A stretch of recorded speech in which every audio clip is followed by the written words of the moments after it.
আপনি কি দেখেছেন ফেসবুকের প্রফেশনাল ড্যাশবোর্ড পুরোই change? Home, insight, content, engagement এবং মনিটাইজেশন টুলসগুলো করা হয়েছে আরও ইউজার ফ্রেন্ডলি। এছাড়াও আপনার কন্টেন্ট ইনসাইটে যোগ করা হয়েছে বেশ কিছু নতুনত্ব, যা আপনার কন্টেন্ট ক্রিয়েশনকে আরও ইজি এবং স্মুথ করে তুলবে। তো চলুন একসাথে এক্সপ্লোর করি ফেসবুকের নতুন এই আপডেট ফিচার্সগুলো। প্রফেশনাল ড্যাশবোর্ডের নতুনত্ব দেখার জন্য আপনি যখন আপনার ফেসবুকের প্রফেশনাল ড্যাশবোর্ডে আসবেন, এখানে অ্যানালাইটিক্স, কন্টেন্ট, কমিউনিটি, মনিটাইজেশন এই টুলসগুলোকে একদম ইউটিউবের মতো করে সাজানো হয়েছে। এবং এখান থেকে আমরা যদি একটু নিচে আসি, সেক্ষেত্রে দেখতে পারবেন এখানে আপনার পেজের যে উইকলি চ্যালেঞ্জটা, এটা কিন্তু আগে এরকম ছিল না, বাট এখন কিন্তু একদম টোটালি নতুন করে সাজানো হয়েছে। এবং আপনার পেজটা যদি নিট অ্যান্ড ক্লিন বা আপনার পেজে যদি কোনো ইস্যু না থাকে, সেক্ষেত্রে এখানে একটা টিক মার্ক থাকবে। জাস্ট এটা দেখতে একদম আপনার পেজটাকে ভেরিফাইড পেজের মতো মনে হবে, বাট এটা ভেরিফাইড টিক মার্ক না। এটা আপনার পেজে যদি ইস্যু না থাকে, সেক্ষেত্রে এরকম একটা টিক মার্ক দেখাবে। আর যদি কোনো প্রকার ইস্যু থাকে, সেক্ষেত্রে সেই ইস্যুটার জন্য আপনার এখানে এরকম গ্রিন টিক থাকবে না। পাশাপাশি অ্যানালাইটিক্স সেকশনে আমরা এখান থেকে দেখতে পারবো লাস্ট 28 দিন এবং লাস্ট 7 দিন এবং টুডে। এটা কিন্তু আমরা ফিল্টার করে আলাদা আলাদা দেখতে পারবো। এখান থেকে দেখতে পারতেছেন এটা আমার 7 দিনের অ্যানালাইটিক্স, এবং আমি যদি টুডে এখানে ফিল্টার করি, সেক্ষেত্রে আজকে আমার কত views, approximate earning, engagement, net follower কত এসেছে, তার সম্পূর্ণ অ্যানালাইটিক্স আমরা এখান থেকে দেখতে পারবো। এরপর আমরা যদি একটু নিচে আসি, সেক্ষেত্রে দেখতে পারবো রিসেন্ট যে কন্টেন্ট আমরা পোস্ট করছি, অর্থাৎ এই যে লেটেস্ট কন্টেন্ট একটা অপশন রয়েছে, এখান থেকে আমরা লেটেস্ট কন্টেন্টের views, earning, engagement, net follower সবকিছু আমরা এখান থেকে দেখতে পারবো। পাশাপাশি কন্টেন্ট সেকশনে ক্লিক করে দিয়েও কিন্তু আমরা ফুল কন্টেন্ট ডিটেলসগুলো আমরা এখান থেকে দেখতে পারবো। অর্থাৎ আমাদের পেজে যে কন্টেন্টগুলো পাবলিশ হয়েছে, সেগুলো কিন্তু আমরা এখান থেকে দেখতে পারবো। এছাড়াও কমিউনিটি সেকশনে আমরা দেখতে পারবো আমাদেরকে যারা কমেন্ট করবে, সেই কমেন্টগুলো আমরা এখানে দেখতে পারবো। পাশাপাশি নিচে আমরা দেখতে পারবো মনিটাইজ এবং ডিসেম্বর আর্নিং, এবং এখান থেকে আপনার যদি কোনো বোনাস প্রোগ্রামে জয়েন থেকে থাকেন, সেক্ষেত্রে সেই বোনাসের অফারটা আপনি এখানে দেখতে পারবেন। পাশাপাশি আদার সেকশনের settings, creator support, creator education, other tools, এগুলো কিন্তু সব কিছুই আগেই ছিল, জাস্ট শুধুমাত্র এখান থেকে জাস্ট লুকটাকে চেঞ্জ করেছে। পাশাপাশি আরও বেশ কিছু ফিচার্স নতুনত্ব এনেছে, যেই ইম্পর্টেন্ট বিষয়গুলো নিয়ে আজকের এই ভিডিওতে কথা বলবো। জাস্ট এখানে যে পরিবর্তনগুলো এনেছে, সেগুলো নিয়েই কথা বলার চেষ্টা করব। তো এখান থেকে আমরা জাস্ট এই যে অ্যানালাইটিক্স সেকশনে যদি ক্লিক করে দিই, সেক্ষেত্রে আমরা দেখতে পারবো এখান থেকে ভিউজ সেকশন, আর্নিং সেকশন, এছাড়াও এঙ্গেজমেন্ট, অডিয়েন্স সেকশনটাকে আলাদা আলাদা করে আমরা ফিল্টার করে দেখতে পারবো। পাশাপাশি এখান থেকে টোটাল ভিউজগুলো আমরা এখান থেকে কত তারিখে কত ভিউজ এসেছে সেগুলো দেখতে পারবো, এবং এখান থেকে ভিউজ ব্রেকডাউন, এগুলো কিন্তু সবকিছুই আগে এরকমই ছিল। বাট এখান থেকে নতুন একটা বিষয় আমরা এখান থেকে দেখতে পারতেছি, হোয়াটস ওয়ার্কিং ফর ইউ। এখান থেকে আমরা দেখতে পারবো বেস্ট ফরম্যাট, অর্থাৎ আমরা কোন ফরম্যাটে কন্টেন্ট পাবলিশ করলে বেশি ভিউজ পাবো, সেটা আমরা এখান থেকে দেখতে পারবো। যেমন এখান থেকে রিলস থেকে 2600 ভিউজ পেয়েছি, ফটো থেকে 209, অর্থাৎ কোন ফরম্যাটে আমার বেশি ভিউজ আসতেছে সেটা কিন্তু আমরা এখান থেকে দেখতে পারবো। এখান থেকে এভারেজ পার পোস্ট এবং এখান থেকে টোটাল পোস্ট সব মিলেও কিন্তু আমরা এখান থেকে দেখতে পারবো। তো এখান থেকে বিষয় হচ্ছে যে এই বিষয়টা কিন্তু খুব গুরুত্বপূর্ণ, অর্থাৎ আপনার কোন ফরম্যাটের ভিডিও বেশি ভিউজ আসছে, এই বিষয়ে যদি আপনি অ্যানালাইসিস করে আপনি কন্টেন্ট পাবলিশ করেন, সেক্ষেত্রে কিন্তু আপনার ভিডিও ভাইরাল হওয়ার পসিবিলিটি থাকবে। এছাড়াও এখান থেকে বেস্ট লেংথ একটা সেকশন রয়েছে, এখানে ক্লিক করে দিয়ে আপনারা দেখতে পারবেন আপনার কোন লেংথের ভিডিওতে বেশি ভিউজ পাচ্ছে। অর্থাৎ 30 থেকে 45 সেকেন্ডের ভিডিওতে আমি 143টা ভিউজ পেয়েছি, 15 থেকে 30 সেকেন্ডের ভিডিওতে, পাশাপাশি 60 সেকেন্ডের লং ভিডিওতে আমি 291টা ভিউজ পেয়েছি। অর্থাৎ আমি যদি 60 সেকেন্ড প্লাস কোনো ভিডিও আপলোড দিই, সেক্ষেত্রে সেই ভিডিওতে আমি একটা বেশি ভিউজ পাচ্ছি, যে কারণে আমি পরবর্তীতে যে কাজটি করতে পারি, এই লেংথের ভিডিওগুলোকে আমি বেশি বানাতে হবে।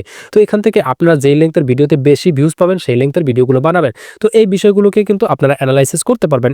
এছাড়াও এখান থেকে how do I increase my views, অর্থাৎ এখান থেকে এই অপশনগুলো টোটালি এগুলো কিন্তু সবকিছুই আগে ছিল, যে কারণে আমি এই প্রত্যেকটা বিষয় নিয়ে আমি কথা বলতেছি না, কিছু মোস্ট ইম্পর্টেন্ট বিষয় নিয়ে বা মোস্ট ইম্পর্টেন্ট টুলস নিয়ে কথা বলবো।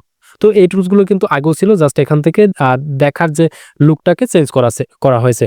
এরপর আমরা কন্টেন্ট সেকশনে যদি ক্লিক করে দিই, সেক্ষেত্রে কন্টেন্ট সেকশনে এখান থেকে দেখতে পারবো লাইব্রেরি, কোলাবোরেশন, ইন্সপিরেশন হাব, এবং এখান থেকে প্লেলিস্ট সবগুলো আমরা এখান থেকে দেখতে পারবো বা ম্যানেজ করতে পারবো। কমিউনিটি সেকশনে আমরা দেখতে পারবো, অর্থাৎ আমাদের যারা কমেন্ট করেছে সেই কমেন্টগুলো দেখতে পারবো, ফ্যান এঙ্গেজমেন্ট দেখতে পারবো, এছাড়াও গ্রুপগুলোকে ম্যানেজ করতে পারবো, এছাড়াও পাশাপাশি মডারেশন অ্যাসিস্ট বা ইনভাইট পিপল। এছাড়াও আমরা এখান থেকে ব্যাক করে যদি এখান থেকে মনিটাইজ সেকশনে আসি, সেক্ষেত্রে আমরা এখান থেকে দেখতে পারবো মনিটাইজেশন সেকশনটাও কিন্তু টোটালি লুকটা মোটামুটি চেঞ্জ করা হয়েছে, বাট আগেও কিন্তু এরকম ছিল। বাট আগে এখান থেকে এই যে উপরে আপডেটগুলোকে এখান থেকে জাস্ট আপনাদের লুকটাকে পরিবর্তন করা হয়েছে, বাট অপশন সব কিছুই আগের মতো রয়েছে। এখান থেকে আমরা আপডেটগুলো যে মনিটাইজেশন সংক্রান্ত যে নতুন আপডেটগুলো আসে, সেটা আমরা এখান থেকে সবার উপরে দেখতে পারবো। এবং এখান থেকে ইওর প্রোগ্রাম, অর্থাৎ আমরা কোন কোন প্রোগ্রামে যুক্ত রয়েছে, কন্টেন্ট মনিটাইজেশন এটা আনলক হয়েছে, স্টার্স আনলক হয়েছে, পার্টনারশিপ অ্যাডস আনলক হয়েছে, এগুলো আমরা আমরা এখান থেকে দেখতে পারতেছি এবং নট ইয়েট অ্যাভেলেবল অর্থাৎ আমরা কোন টুলসগুলো এখনো পাইনি সেটা আমরা এখান থেকে নিচে দেখতে পারতেছি। পাশাপাশি এখান থেকে ডিসেম্বর আর্নিং এখান থেকে আমরা দেখতে পারবো। পাশাপাশি ভিউ পেমেন্ট অ্যাক্টিভিটিতে ক্লিক করে দিয়ে আমরা এখান থেকে পে আউট সেকশনেও চলে আসতে পারবো। তো এই বিষয়গুলো কিন্তু টোটালি নতুনভাবে ফেসবুক ইমপ্রুভ করেছে।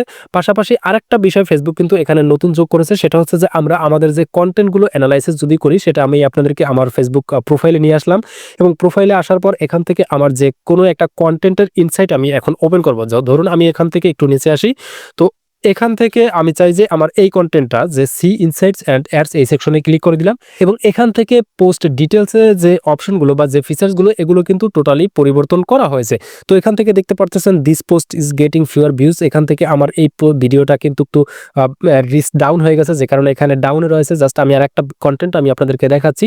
তো এখান থেকে আমি জাস্ট এই কন্টেন্টটা আপনাদেরকে সি ইনসাইটস অ্যান্ড অ্যাডস সেকশনে ক্লিক করে দেখাচ্ছি। এখান থেকে দেখতে পারেন এখান থেকে great job this post getting, এখান থেকে অর্থাৎ আমার ভিডিওটা ভালো পারফরমেন্স করলে সেটা কিন্তু এখানে অ্যানালাইটিক্স দেখাবে। পাশাপাশি এখান থেকে ভিউজ অ্যাপ্রক্সিমেট আর্নিং এঙ্গেজমেন্ট এগুলো ফিচার্সগুলো কিন্তু তারা পরিবর্তন করেছে। এছাড়াও এখান থেকে বাকি অপশনগুলো সবই আগের মতো রয়েছে, বাট শুধুমাত্র আমরা দেখার যে বা ইন্টারফেসটা সেটা একটু পরিবর্তন এনেছে। পাশাপাশি আরেকটা নতুন বিষয় আমরা এখান থেকে দেখতে পেয়েছি, সেটা আমি আপনাদেরকে একটু দেখাচ্ছি। সেটা আমি উপরের যে কোনো একটা কন্টেন্ট ওপেন করে দিচ্ছি। তো এখান থেকে আমি এই যে এই কন্টেন্টটা ওপেন করে দিচ্ছি, সি ইনসাইটস অ্যান্ড অপশনে ক্লিক করে দিচ্ছি। তো ওকে, লক্ষ্য করেন এখানে there are issue limited performance on your post, অর্থাৎ আমরা যে কন্টেন্ট কোয়ালিটি নামের একটা অপশন পেতাম আগে, সেটা এখন এরকম অপশন রয়েছে। যদি আমাদের কন্টেন্ট কোয়ালিটিতে ইস্যু আসে সেক্ষেত্রে আমরা এখানে দেখতে পারবো এবং এখানে যদি আমরা ক্লিক করে দিই সেক্ষেত্রে আমাদের ইস্যুটা কি রিলেটেড সেটা আমরা এখানে দেখতে পারবো।